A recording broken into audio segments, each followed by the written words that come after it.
আমি গার্জেন শিখি গার্জেন বলে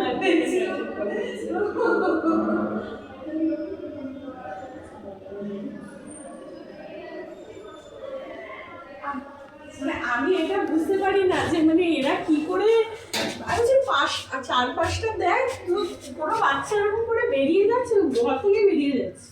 আমি আর থাকবো। ক্লাস করেনি? ক্লাস করেনি না, ও একদম ওর একটু হাইপার অ্যাক্টিভিটি আছে, ও ক্লাস করতেই চায় না। আচ্ছা, মানে বসে থাকবে না একসময়? হ্যাঁ, মানে একটু করলো না যে তারপরে বেরিয়ে যাচ্ছে, আমি বেরোবো, আমাকে বেরোতে দিন। হ্যাঁ, মানে ভালো কথাবার্তা একদম তারপর অন্য কোথাও যদি চলে যায় সেটা তো প্রবলেম হয়। না না, এটা দিনে এসছে। তারপরে কোথায় পড়ে? ওসিতে পড়ে। ভালো লাগা, চাপটা বেশি, যাই না কেন চাপ তো কম বেশি সব স্কুলেই আছে। সি তো আপ টু 12 অবধি। হ্যাঁ তো 12 অবধি তো নিশ্চিত। হ্যাঁ, এটা একটা 12 অবধি নিশ্চিতে পড়ে। হ্যাঁ, সেটাই। আমার ননদের মেয়ে পড়তো বিদ্যাভারতীতে। ভারতীয় বিদ্যালয়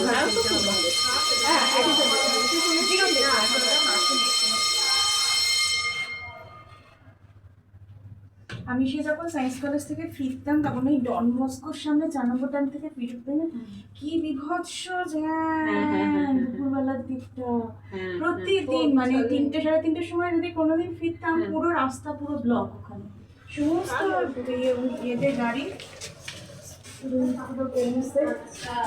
ডন বস্কোর সামনে প্রচন্ড জ্যাম।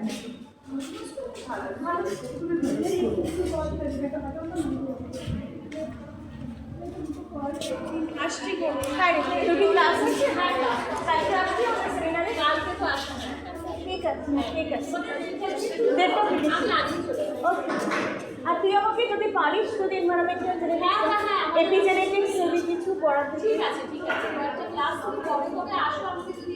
আমি সব দিন আসতে পারি, আমার কোনো ঠিক আছে, শুধু বেলার দিকে বা বিকেলের দিকে দিলে সুবিধা হয়। ঠিক আছে। হ্যাঁ, কারণ অফিসটা এখন পিজিতে ট্রান্সফার হয়ে যাচ্ছে, এখানেই চলে আসবে। যদিও অফিসটা অনেক সকালে বেরিয়ে যাবে, কিন্তু দুপুরবেলাটা ওই খাবার টাবার সার্ভ করার ব্যাপারটা থাকে, এইটা যদি এখানে থাকে। ঠিক আছে, আদারওয়াইজ একটু কদিন বাদে দিলে কোনো দিনই সমস্যা নেই। প্রতিদিনই আপ টু স্যাটারডে আমি বিকেলে মানে দুপুরের পর পুরো ফ্রি। ঠিক আছে, ঠিক আছে।